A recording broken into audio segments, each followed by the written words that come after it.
All of your comments are really spot on. I was really struggling when I do this piece and my mind is going like monkey bananas. So Well, I do like that about critiques. It's not the end of the process. A critique is the beginning of the next part of the process. Jesus Christ, kid, it looks like a death notice. I don't even know how to say that word. That really, there's an R in there. There's that. Yeah. I haven't had to say that word since the 80s. It's what you want a poster to be. Why is it inverted? Is it inverted because Virgil's dead? Maybe put it in a plastic bag. As a callback, but I may be able to do that in a second, but I'm nervous to try. So let's move on to is that it? That is it. Oh my gosh, let's move on to me now. I was like, I need time to prep my files, but all right. 3 people I picked is Patrick, Kyle, and Chris. And so I'll show you a little bit of the inspiration. This was the piece that Patrick picked, and it's an interesting shirt with the Mona Lisa and some kind of taped elements and the stripes that we're so used to seeing from Off-White. And here's the finished poster itself, which I think is quite attractive. I want to talk about that a little bit, and here are some of the details of that poster. Okay, so before I was talking about the smart or designer quotes versus the dumb quotes or the double prime marks, and I think you find those in the type glyph section here, right? So if you go into glyphs, you can find that somewhere in here, and you can use that. It's right there actually, so it's pretty easy to find. It's a little thing for you guys to take notice of. Here's what I like about this design, that you've referenced the original design, and it seems like you really understand what was working in terms of finding some kind of image, some kind of photographic element. Is this Napoleon charging up the hill or something? I believe it is. And then using some of those elements. And what I like is that there's a sense of some kind of material here. I think it's just generated inside Illustrator, but it feels like there's a sheet of vellum that has some thickness to it. And it's creating a different level of contrast. It's reducing the contrast in that shape. I like the feeling of how it's deconstructed, and there's layers, but I still have an ability to read what's going on. Virgil Abloh is upfront and big and ubiquity. So those are my primary reads, and it allows me to concentrate on that. And I also like, I'm going to zoom in here at the bottom here. You can see Napoleon crossing the Alps, how there is just some uncomfortableness in terms of it kind of sneaking or peeking underneath that layer of film, that vellum. And I really quite enjoy that.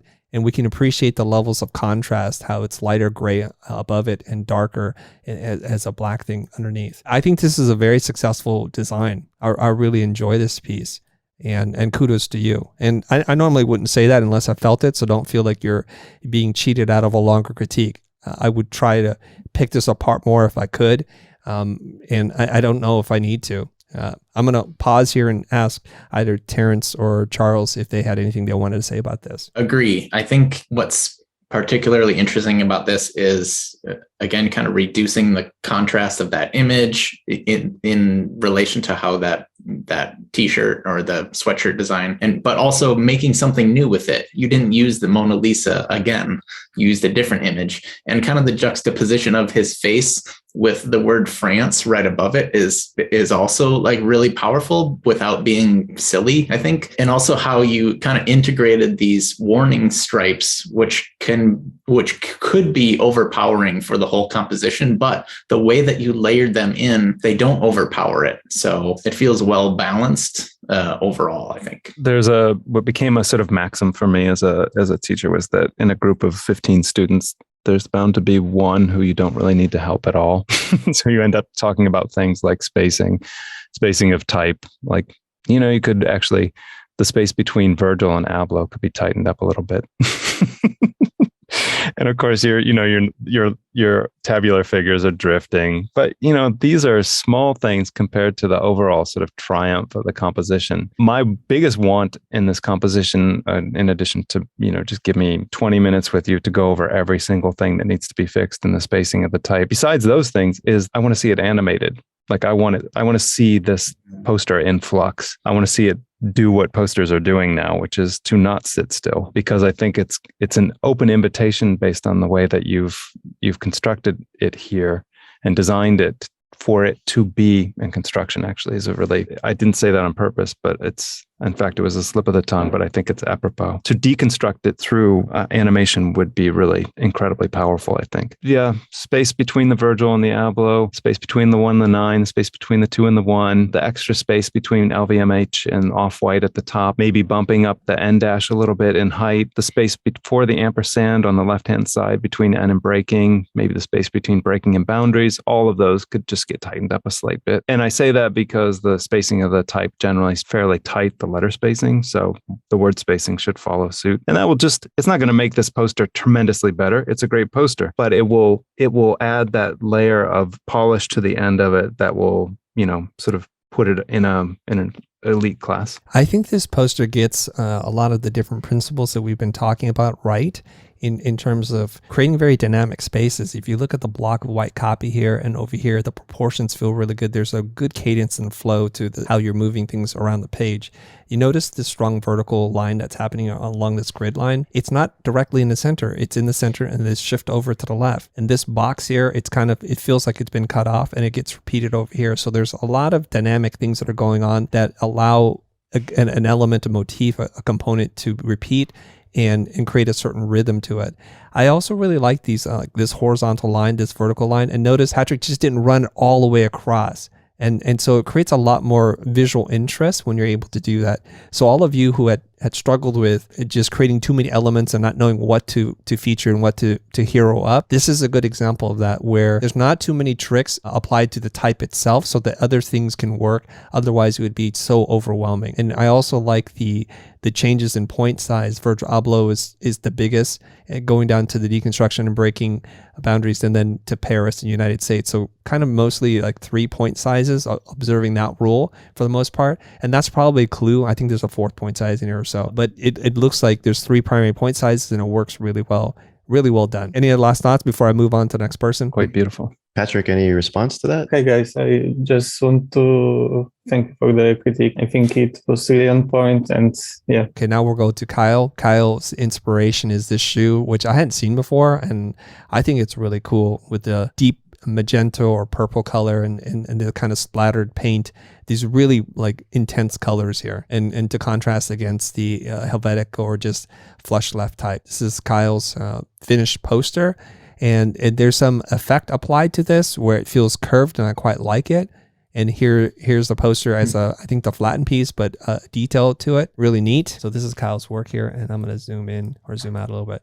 Okay, when we talk about design and allowing things to breathe, this is the exact opposite approach. There's so much that's going on here. And at first, when I opened up this file, I was like, let me get into the thing. It's a couple hundred layers deep of stuff. And so I'm not going to even pretend to like go into this and mess around. And there's so much going on. And usually my reaction to this would be like, I don't like it, but there's something that you're doing here where, because your use of color and big shapes like this off-white across this black band with stitching on it allows things to still to come up from the background, so it doesn't feel like complete noise and I can't figure out what's going on. I think there's some kind of maximalism in terms of your design approach that I really like. Generally speaking, I don't love it when people stretch type, like in the word ubiquity here. I think it's okay. I don't think you need to do it, but maybe it was your desire to have a much more condensed typeface to break out from everything else. But a good use of like color and repeating that, like with these zip ties that are around the shoe. So you're using that same chartreuse. I don't even know how to say that word. That chartreuse, really, yeah. There's an R in there. There's that. yeah. I haven't had to say that word since the 80s. So, and then using just a simple bold sans serif typeface with a little bit of this spray painted word, like here at the bottom left-hand corner. There's something that's really nice about this and all the halftone patterns that you're using in here. And even using a little bit of that Photoshop language, which is the transparency grid built into it. Perhaps that was intentional, or sometimes you get fake PNGs on the web and you just pull them in and hey, it works. Also, the barcode at the bottom here is really nice. Perhaps some of these elements aren't as nice, but in the larger scheme of things, it works for me. Terrance, what about you? Yeah, I think we've seen examples today of both minimalism and maximalism. And I think both of those approaches can be more difficult than something in between. Yeah, I think executing those two styles successfully they're difficult in different ways, but again, kind of the hierarchy and the focus kind of needs to be nailed in order to make it work. And I do love the richness of this and how it's kind of cleverly using all of the black and white stuff to allow it to go back. So actually, the intense colors is really, become the focal points to bounce around with. But I think the most successful kind of combination is kind of towards the upper left corner, where we're getting a combination of something where it says off-white on that black strip there. That kind of quadrant of the poster feels the best to me, maybe just because I get a little bit of breathing space to focus on that headline right there. So that feels kind of like the best use of maximalism and functioning as a poster quickly. Charles, what about you? I really enjoy it. It reminds me, when I was in high school, I used to do the signs for school dances and stuff like that. And we'd roll out a big piece of paper and just do giant lettering and brush painting. We are doing one about school cleanup. So for the beginning of the day, we coated this piece of paper with glue and then emptied all the waste baskets onto it, then left the room to come back in the afternoon to paint over top of it, because there's nothing like the sort of busyness of a ground of incredibly chaotic stuff to create focal interest in something that has clarity. So off-white, Virgil Abloh, the shape of the shoes, and then that giant punchy ubiquity down in the bottom. They each get their power from the sort of semi-randomness and chaos of the background, which is pure joy to sort of like swim in and out of. You're anchored by these things that the composition wants you to pay attention to, that are brought to the fore, that are painted on top. This is, and in this particular framing, as I'm seeing it in Photoshop right now with the dark gray background, it's what you want a poster to be, like full of focal interest and complete contrast with what's going on behind it. You were a much more creative person in high school than I was. I want to just say that. I got in big trouble for that one. That's why it stuck with me. That idea that you're talking about just getting a giant roll of paper and laying it on the floor and gluing a bunch of objects together probably would be the way to do something like this. I could see this as a really cool window display and as a backdrop to something that lives in front. So if you were to collect a bunch of found materials, things that were discarded, envelopes, scraps of packaging, and you were to assemble them together and then to wash them all down with just paint them all white or something to create a really interesting backdrop to then add other objects and to pull things out from that. I think that would be really cool. So when you described that, Charles, that's what I envisioned. And I was just thinking, man, my mind just opened up even more, like what the possibilities are. This is a wonderful digital collage here with some really cool components to it. But this is also an opportunity for you to do something in the future, maybe not for this project, but maybe for one of your clients or something, when they would be brave enough to try this with you. To sheets of acetate with halftone patterns on old discarded magazines, but you picked those because there was something really cool about the shape or the color and just adding that on. I just think that this is cool. If this were like dimensional and real, it would be even like crazier in my opinion. Kyle, are you here? Did you want to say anything? I am just grateful for you guys and feeling like this is a successful execution. This is my first collage. So I've struggled and I got some help from some alumni of the Typography 01 class. Nice. We pulled our resources and our brains together and they helped me kind of push this over. So I wasn't sure how it would be received. You jumped in the pool. Yes, you did. He went all in, and then he didn't have a bathing suit, and he's like, "Can you guys see me or what?" And I love to hear that the alumni or other people from the Typography 01 course came together. I didn't know that you kept in touch with people, but that's really freaking awesome. I love hearing that. Thank you very much, Kyle. Last but not least is Chris Herrera. So Chris's inspiration is this shoe, which is just white on white with some simple typography on it. And here's what Chris came up with. And this is a poster mock-up, I believe. And there's something intriguing when you see it tiled up like this. There's more that's going on. But what we want to do is we want to zero in. We want to focus in on your finished poster. And it looks like that. And here's some of the details. Now, Chris also sent along some of the elements that he used. It seemed like he was printing things out and then really playing around with it, messing around with the breaking down with probably chemicals or something, so that the type starts to bleed. You can tell just by looking at this image, and don't make a liar out of me, that this was not done digitally. This was photographed back and brought back into Photoshop for composite. When I looked at all the elements that you sent along with this, I think there was so much more there that you could have used if you allowed those elements to be the star. Right now, my eye goes to this inverted image of the shoe. Which is strange because the inspiration was a white on white shoe with some simple lettering, and then you've inverted it, and now that's where my eye goes. And that's the least interesting part to me, is the photograph of the shoe itself. I'm afraid, I don't know where it is for me to even try and turn it off. But I think if you were to get rid of that, I think then it would give you so much more space to play around with the rest of your design. It's some interesting and odd choices in terms of how many different point sizes you're using here, deconstruction and breaking boundaries.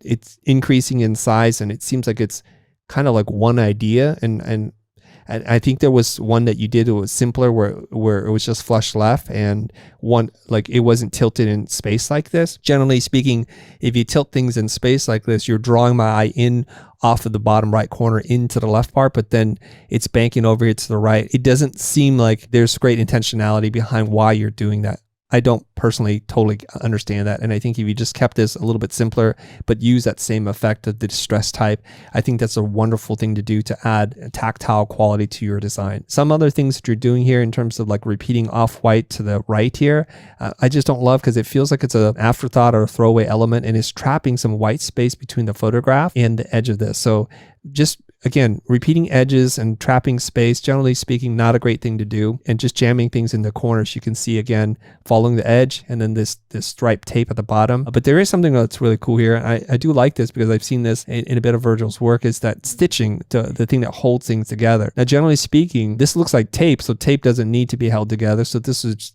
somewhat redundant, but I do like that idea. Where it could be more powerful is to use the stitching to hold something that is actually dimensional and feels like it has to be fastened to the original backing of this poster in order for it not to fall away. I think that's where you're going to get maximum play out of something like this. So good on you for picking up that element, but perhaps you can use it in a more creative way there. A simple trick for a few of you is to create the illusion of depth, is to make things not parallel to the plane. You can see that the vertical and the horizontal dimensions of the page are observed here, whereas the tape, it's not parallel to that, so it starts to feel much more dimensional. And so if you were to take this and make it a little bit off kilter, or to have it bend up in space, it's going to create that sense of dimensionality, and it'll come off the page a little bit more, and that's kind of what you want to do. I do like this repetition of ubiquity. I don't love how it's placed or how it's used, but just maybe as an idea of repeating that over and over again. Charles talked about the right quote marks or the wrong quote marks to use here, and just repeating that. Some other things that I would love for you to think about a little bit more is about how all these elements on the page work with each other. And right now, I'm not feeling that. And usually just observing some grid lines will help. You're doing here, there's a grid line here, and you're pulling it down here. There's one here. But how do they all play with each other? That's the part that I'm missing from this. Generally speaking, when color is being used, I like it when it's more of that brilliant color that Off-White and Virgil's known for, like the brilliant orange, what did it call it? Zip ties, or it's just like that punch of color like the previous design. Those things tend to pop versus using more of this muted color. Over to you, Terrance. Yeah, I'll repeat too. The breaking boundaries headline that's distorted and re-imaged is the most successful part, and I think that's really well done. I do think it competes with the image of the shoes just because they're so big and so dark, and then the bright orange ubiquity stack in the middle that creates that focal point there. So I wish it were rearranged in a different way so that the text and that nice distorted image had a little bit more power to it. I do like the elements with the orange tape, and again, I wish the stitching were larger. You can exaggerate it, especially when it's in this kind of digital realm. But the stack of orange ubiquity also kind of reminds me of how, stitching would work in a kind of a repeating pattern. So there's a good idea there that wasn't fully expanded, but you have a good beginning here. I think I could see it improving with other, revisions and stuff. The thing that bothers me is, again, you kind of like adding more text than you need. There's a second kind of paragraph there with his design language. We're kind of adding more stuff. And I think it doesn't feel like it supports this as an event poster. It's like all of this focus is on the shoe and the headline, and all of this other stuff about the actual show is just so diminished. It's almost like they're just tucked away in the corner as if they're on the edge of your desk. They don't feel integrated in with the rest of the design. So it feels a little bit incomplete because of those little tiny things just kind of tucked away. They don't feel as considered as all the other parts. You spent all this time on making that nice headline and none of the time on the little pieces, So yeah, I think you have two posters here, two really good posters.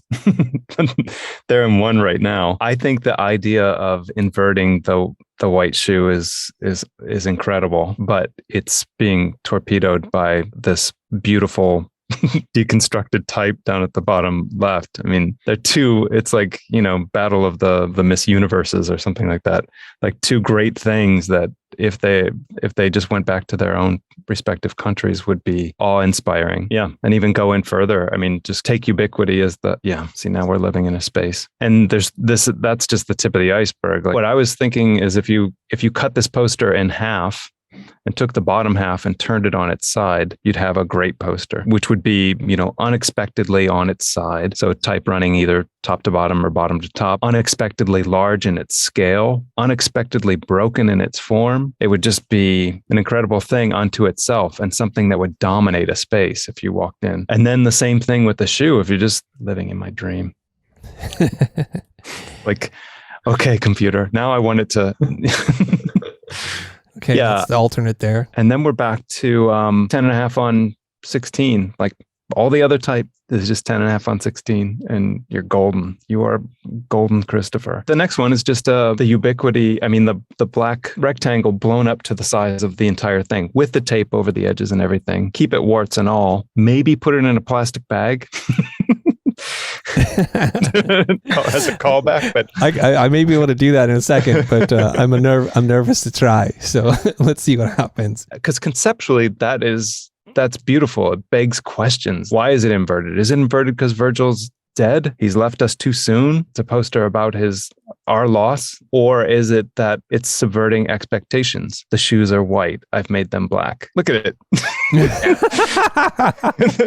Let me go find some plastic bag. I'll be right back. Yeah. Slip the whole thing into a plastic bag, staple it to the wall and photograph that, and then put that on a poster. That's a cool image. It's unexpected. It's arresting. It creates questions. And then that ubiquity just got framed like that.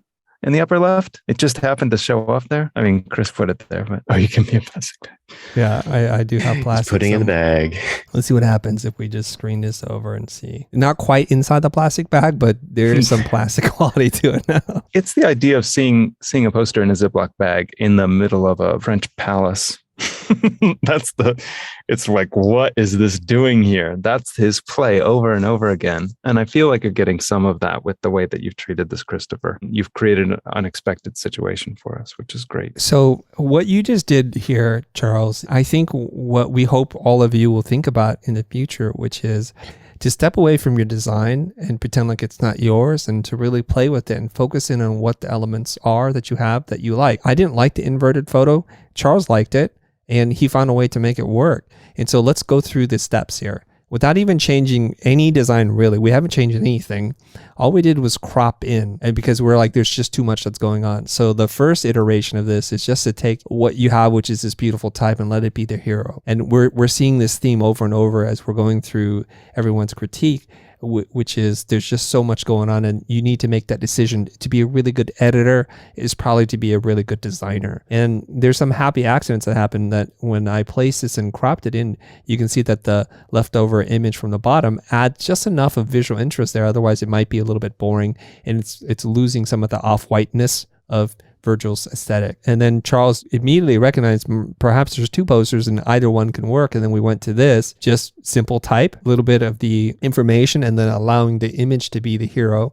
And whether you like the plastic or not, it adds something. This is probably not the perfect execution of it, but you can see it creates a certain texture to it, and it adds some dimensionality to it. Charles, any final thoughts on this design before we get Chris into this conversation? One other thing, I mean, in terms of following on the theme of killing your darlings, you can use your incredible typographic shrinking ray on any piece of text. There's no reason that any of the stuff that was part of the brief for this project couldn't be set in 6-point type. You can make it go to the bottom. You can make it go onto the top of the hill 3 miles away. You can make that type really small and concentrate on the things that you want to be most apparent and most important. I didn't remember seeing anything in the mandate about microtype, right? No, you can. No prohibition, right? No. No type can be too big and no type can be too small when you're in the driver's seat. So yeah, feel free to deep six a bunch of type in order to create the compositional focus that you seek. Wonderful. Is Chris here? He's here right with us. I'm watching him. Oh, you are? Okay, Yeah. There we are, Chris. I'm here. I'm just very thankful. You know, I've been watching you guys for many years, so this is my first time submitting anything. Typography is something that I really want to get better at. So I'm just really thankful to hear the critiques, and I'm gonna definitely go back to the lab and take everything you guys have said and give it another go. So I'm just very thankful. Wonderful. Glad to hear that you sound encouraged and potentially inspired to go and do this and continue your journey as a designer. Each and every one of these critiques is our hope for you is to be able to take away something from this and just continue to build upon that as you have hopefully a lifetime and career in design. One last thing I just noticed is as I was scaling this image up per Charles' suggestion is that you can start to pick up the texture a little bit more, and it starts to feel more organic instead of when we're zoomed all the way out, we can't always see and appreciate all those things. So just think about that too, and be open to the happy accidents. You can easily crop, scale up or scale down, and just block out an idea. And if it works, and if the resolution falls apart, you can always go back and rebuild it. And to be as free with this, because pixels are free, you can do anything you want and you can play. So we want to encourage all of you to do that. I think we're at that point in time that we are done. And surprisingly, we had budgeted exactly 2.5 hours for this. And look at this, gentlemen. We have 4 minutes to spare. How incredible is that? We can't fill the time though. We could show a couple of the other submissions just to feature them here. Okay, let's do that. And then before we wrap, I definitely want to thank our two distinguished guests here. So Mark, go ahead and take it over. Show us some of the other designs. So here you go. We've got a few submissions here. We've got one from Stephen Helterbrand, Rob Farrelly, Jerry Facio, and Stephen Tang. So this is page 1 of 2. I don't know if you guys want to make any comments on this. And then we've got another one from Sangharsh Jadav, Noor Majid, and Eric Beach. So again, thank you for everybody who submitted. It was a hard choice for everybody, and we know we wanted to get through at least 3 from each designer or from each critique here. Okay, I want to thank all of you for submitting your work. I know this was a challenging thing, and it's one thing for us as instructors or people who are reviewing your work to give you our opinion on things, and it's a whole nother thing to actually be the person who's put your heart and soul into trying to solve a problem, also juggling whatever busy life you may or may not have with work, with your personal obligations as well as your professional obligations. So we do appreciate you. We're always a little scared because we don't know what we're going to get. It's like life's a box of chocolates, and we just have no idea what you're going to come up with. And we're so glad that you participated in this. And I also want to just share profound, sincere thanks to Monotype for loaning both of you to us. Terrance, for you coming on board and bringing in that critique sandwich with you, bringing in the kindness. And it felt like it balanced out the tartness of everything else. So that was really wonderful. And Charles, for bringing that super specific language and just dropping terms that we're going to have to look up afterwards, and just helping me to learn about N dashes and then M dashes, muttons, and all kinds of other stuff. What was the N standing for? What does the N stand for again? Nut. I thought it was something much more complicated than nut.